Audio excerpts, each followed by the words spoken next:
Merci de nous avoir suivis, chers amis internautes de Senclic TV. Aujourd'hui, nous sommes le mardi 12 novembre 2014. ñu fas yéene tey sekk ak jotaay ki nga xamante ne nii moom mooy honorable Babacar Diagne nekk coordonnateur adjoint PASTEF mais aussi nekk coordonnateur départemental de JPS Kaolack. Monsieur Babacar Diagne, bonjour. Voilà, bonjour Jules, maa ngi lay nuyu di la ziar di la jox sa wàccuwaay di nuyu say internautes yu lay suivre à travers le monde. Donc yow yaa nommé nañ la li nga xamante ne nii moom mooy chargé des missions à la présidence tey bi nga toogee dégg parmi les 47 jeunes yi nga xamante ne nii président de la République nommé na leen chargé des missions nan la def noo ko jàngatee ak naka nga ko jëlee. waaw bon avant tout damay santaat yàlla di sant le président de la République parce que kilifa gu toll ni président de la République su la xalaatee ba jël benn ndombal tànk jox la ko mun nag ndombal tànk boo xamante ni da ngay rester dans son cabinet pour man marque de considération la marque de reconnaissance la donc dama koy sant di ko gërëm di wax na nag xibaar bi buñ ko jotee aussi bon ginnaaw buñ sante yàlla aussi xam nañ ne jombuñu aussi parce que nag à quoi qu'on puisse dire Sénégal lañ nekk bu ñu waree jàng nañ nekk ci parti Pastef bu ñu fi waree liggéey aussi liggéey nañ ci te lii suñu fekkee rek aussi dañuy sant yàlla xam ne aussi c'est une première étape et on ne compte pas ñu contenté wu tout simplement ci nomination boobu ñaan nañ yàlla suba ñu mën a bokk ci ñuy jiite réew mi waaw te réew mi jaral nañu ko am nañu ambition yooyu et incha allah lu ci war dinañ ko def donc di wax ne daal sentiment de satisfaction lañ ci am parce que geste de reconnaissance la mais au-delà de cela aussi on reste toujours nous-mêmes xam ne aussi dina am loo xamante ni dañ koy xaar ci ñun en terme d'apport en terme de pragmatisme en termes de renseignement en termes de voilà taxawaay lépp et loolu incha allah rabi defe naa ne dinañ ci bay suñu waar mais daal di wax ne sant nañ ci gërëm nañ ci mais ñun dañoo jàpp ne luy soog a door la rek et yeneen nañ ci karam parce que tout simplement dinañ liggéey dem ci loolu. ok mu créé benn polémique bu mag sur la place publique comme quoi que ñenn ñi di wax ne surtout rawatina kujje politique yi ñenn ñi di wax ne Pastef dañ daan wax naan toog muy dox jeex na mais nomination chargé de mission toog muy dox la ñenn ñi di wax ne aussi récompense politique la donc yéen en tant que élu nga xamante ne ni décret moo leen nommé chargé de mission lan moo war a doon seen taxawaay lan moo war a nekk seen taxawaay ak lan moo leen di xaar au niveau du présidence ci seen ndombal tànk bi nga xam ne président moo leen nommé. waaw di wax ne rek polémique bi Sénégal moom moo bindoo noonu quoi moo bindoo polémique et surtout ci opposition bu bees bi ñoom souvent ci polémique lañ jàpp ne ci la ñuy opposé wu alors que sénégalais yi du foofu lañ leen di xaar je pense que chargé de mission dafa bokk ci architecture cabinet président de la République ginnaaw ses conseils spéciaux ses ministres conseillers ses conseillers techniques bon dafa am aussi ce qu'on appelle des chargés de mission mu nekk loo xamante ni aussi bon peut-être dans le passé ñu bari dañ ci doon def ba def lu ëpp parce que si je ne me trompe pas régime passé amoon na ci 300 ñi naan 600 chargés de mission donc en réalité ñu doon def liggéey bi bariwutoon ñeneen ñëpp peut-être dañ leen ko nommé woon rek pour voilà pour caser seen clientèle politique cette fois-ci tel n'est pas le cas donc le président de la République ñi mu fal da leen a xam lan mooy seen engagement xam lan mooy seen i compétences et fas yéene leen liggéeyloo parce que ay ndaw lañ il veut très tôt que ndaw yi xam comment fonctionne un État ndaw yi xam nekk au cœur de l'État pour mën a rapidement habituer wu à l'État pour que suba ndaw yooyu mën a jël relève bi donc man ci angle boobu laa ko gisee bon ñuy wax ne nag récompense politique la bon ñoom la concerné defe naa ne aussi duñ fa nekk rek pour nekk fa parce que soo xoolee un peu rôle chargé de mission dafa yaatu Le chargé de mission, il conseille, en même temps il assiste le président de la République. Et au-delà du président même, beaucoup d'autres autorités, si ay domaines. Donc le chargé de mission est là pour les conseiller et pour les assister. Le chargé de mission aussi a un rôle de communication. C'est-à-dire que aujourd'hui, le président ne peut pas être partout. Donc sur certains domaines et dans certains milieux, donc le président peut déléguer ses chargés de mission pour qu'ils apportent le message du président de la République. Le chargé de mission également joue le rôle de représentativité. Aujourd'hui, là où le président ne peut pas être, le chargé de mission peut aller au nom du président de la République. Donc, entre autres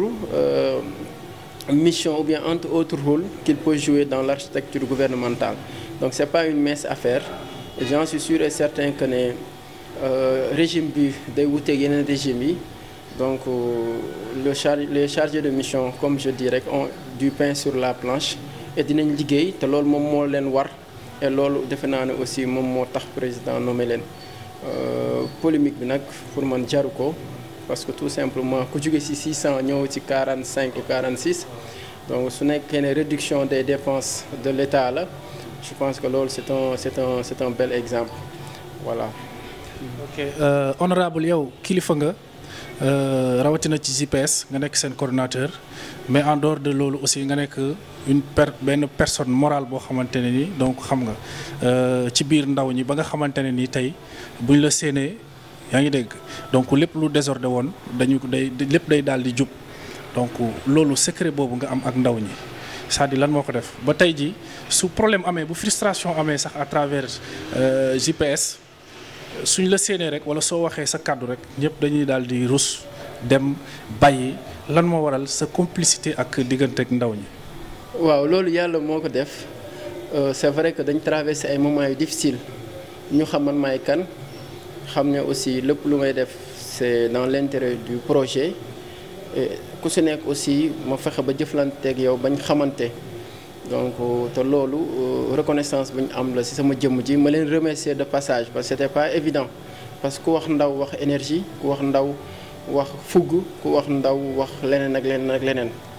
Donc comme ni nga ko waxee nii rek loolu vraiment marque de considération la bu ndaw yi am sur ma modeste personne donc je m'en félicite et je leur félicite également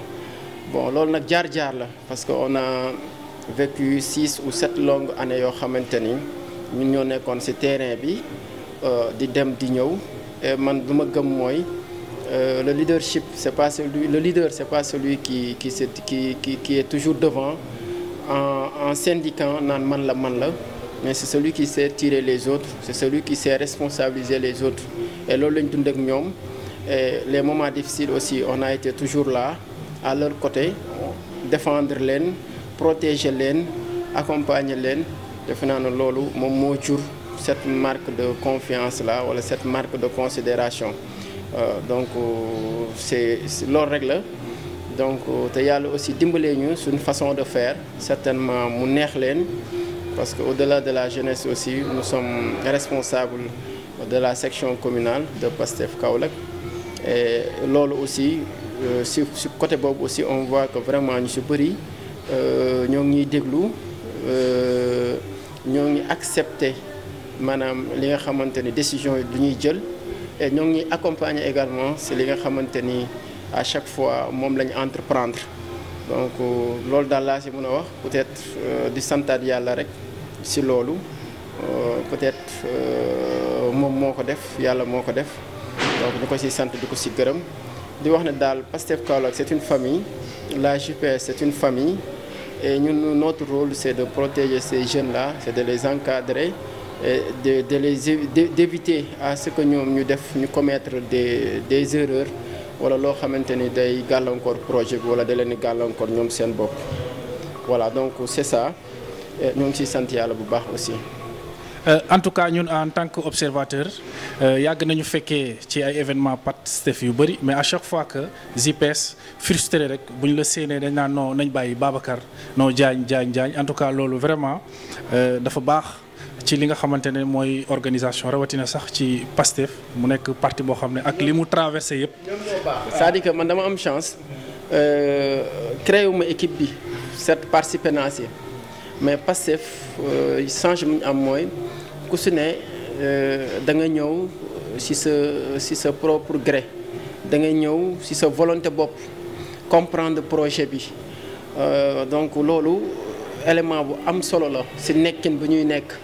ba pare ñu comprendre le F bi nekk si sigle Pastef mooy la fraternité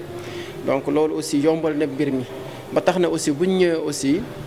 bon ce qui était important lu ñu doon jël di ko teg ci kanam mooy le projet ñun ñëpp on convergé vers ce projet et loolu facilité na lu bëri aussi mais di wax ne aussi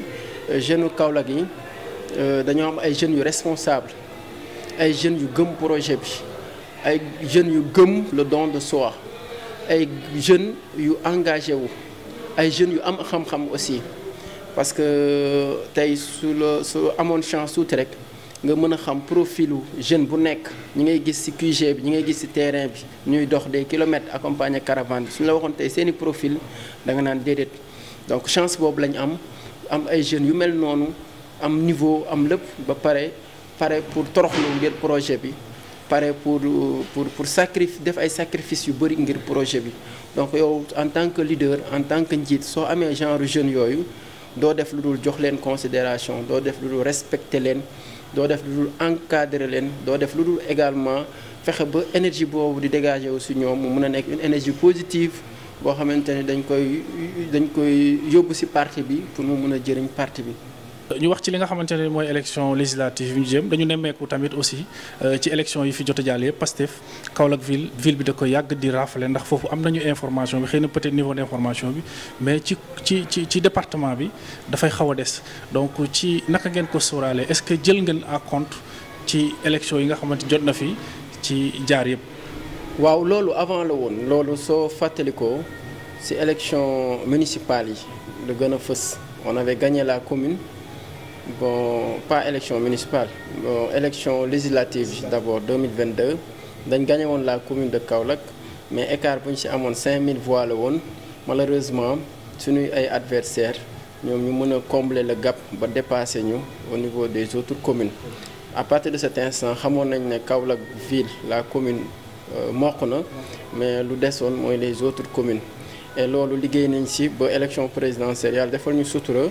Pratiquement nous avions gagné tout le département de Kaolack avec des scores fleuves, des scores soviétiques. Loolu nag c'était le fruit d'un travail bi nga xamante ni bu ñu jugee ci élection législative 2022 donc def nañ ko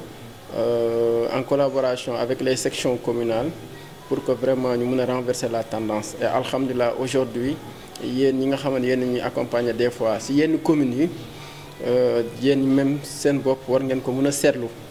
D'habitude suñu fa demoon da doon métti trop mais tey nit ñi déjà sax dañ naan la yéen bu leen yàq seen carburant bu leen sonal seen bopp fi mokk na parfois sax ñoo lay génneel spécimen bi naan la bu baax baa ngi nii donc loolu mu nekk loo xamante ni aussi liggéey la suñu leader am na si loo xam ne joué na ko si mooy le président Ousmane Sonko mais également la coordination départementale bi nga xam ne Maître Mbos Sow moo ko jiite aussi am na lu mu si joué ba tax na vraiment am nañ yaakaar trop. Que département Kaolack vraiment Pastef moo fi parti bu fort Pastef moo fi gën a représentatif te am nañ njort na élection yi ñu jëm dina ko firndeel et j'en suis sûr et certain que ñu allons gagner haut la main le département de Kaolack. da ngaa def benn mobilisation bu extraordinaire boo xam ne donc ci sa biir gox ñu nemmeeku ni politique Pastef di doxee sur le plan politique financièrement donc dafa wute ak parti fi jot a jaar yëpp. nga mobiliser lu mel noonu lan mooy secret bi parce que tàmm nañ ci mobilisation ci politique da ngay génnee xaalis génnee car génnee kii mais nekk un patriote nekk responsable fii bokk ci liste député mun a mobiliser sa goñ yëpp génn ñëw teewe c'est-à-dire lan mooy sa secret sa diggante ak sa waa gox. waaw sant yàlla rek sant yàlla di remercier de passage sama waa koñ muy Kër Maalum Ndorong ci mobilisation exceptionnelle bu ñu def keroog ci meeting bi nga xamante ni bon teeluñ ko wàcc. juste que caravane waroon na ñëw côté boobu ñu improviser benn mini meeting sax lañ ko tuddee woon mais far affaire bi jël benn ampleur boo xamante ni vraiment ñun ñi ñëpp vraiment xawoon nañu yéem quoi man nag bon au-delà de la politique dama nekk koo xamante ne dama gëm sama communauté. Étant très jeune maa ngi woon ci association de jeunes de quartier Ndorong yàlla def aussi ma bokk ASC Manko nekk football fa bokk ci dirigeant yi yàlla def ma dem ba jiite zone 3 ODCAV bu Kaolack donc nekk un président de zone nekk ci milieu nawetaan bi yàlla def aussi sunu quartier ma jiite le conseil consultatif de quartier mooy le CCQ yàlla def aussi sama quartier poste santé bi ma bokk ci CDS bi mooy le comité de développement sanitaire bokk ci ñu ko jiite donc soo xoolee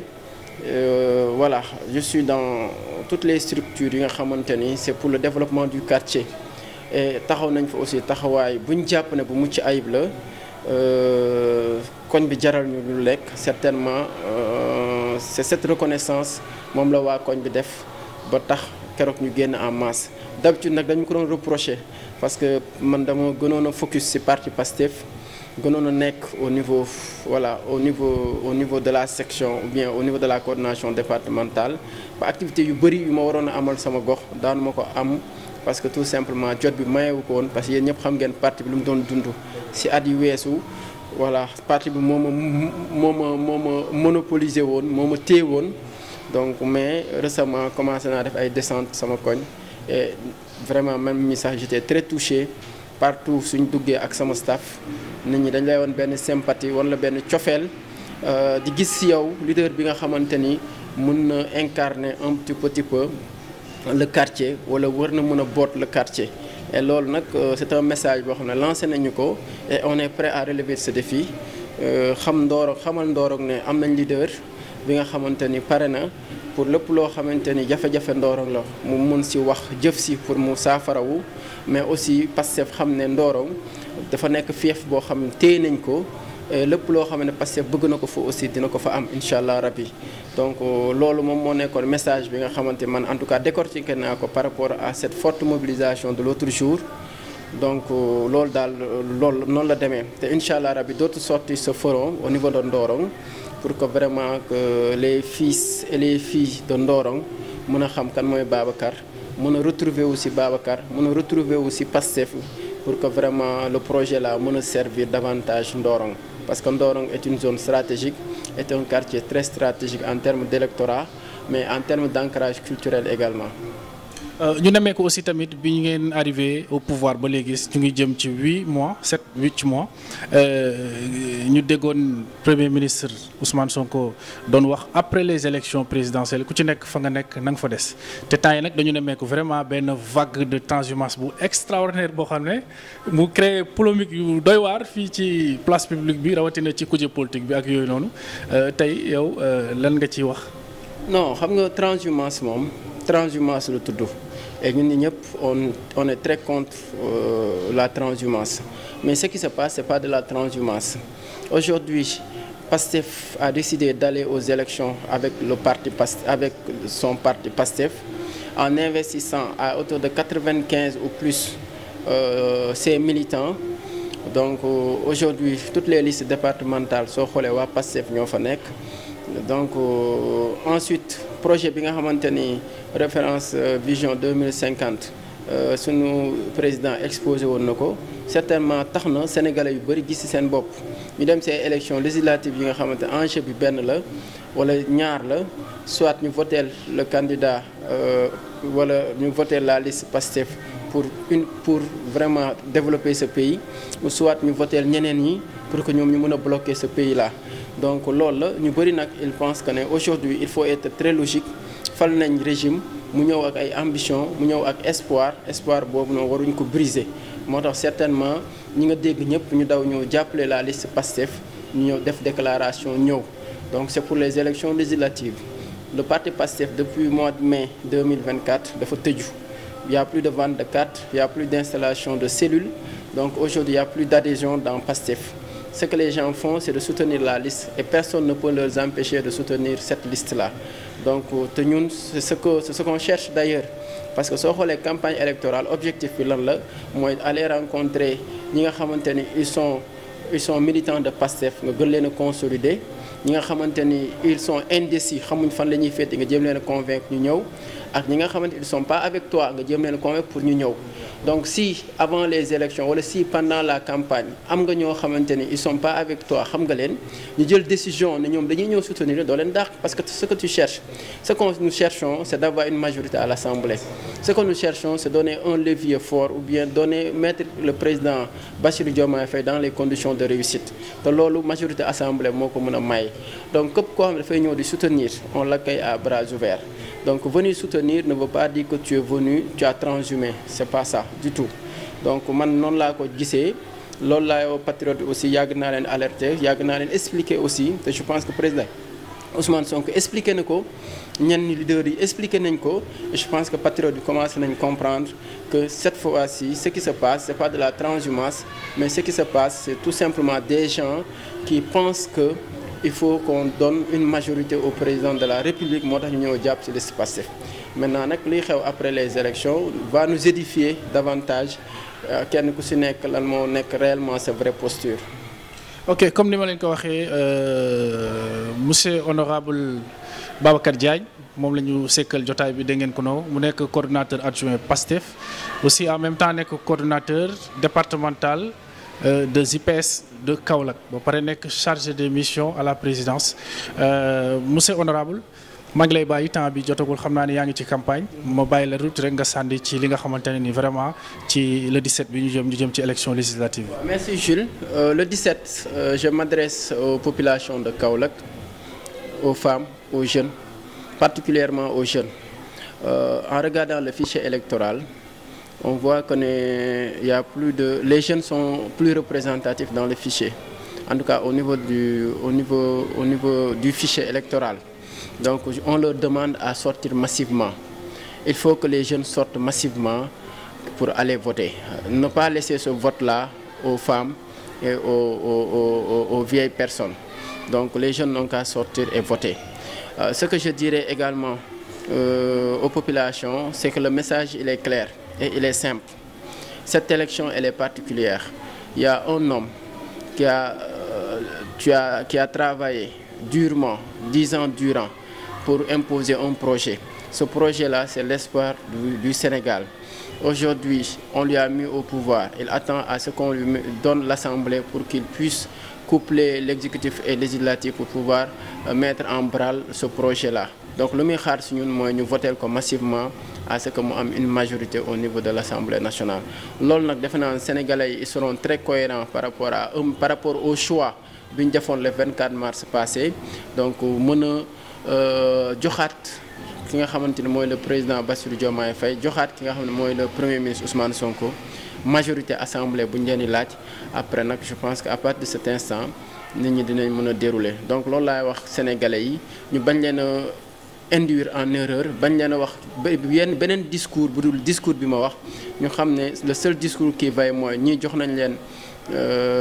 pouvoir exécutif dañu soxla majorité pouvoir législatif donc nañ leen ko jox pour que ñoom ñu mën a wéyal seen liggéey.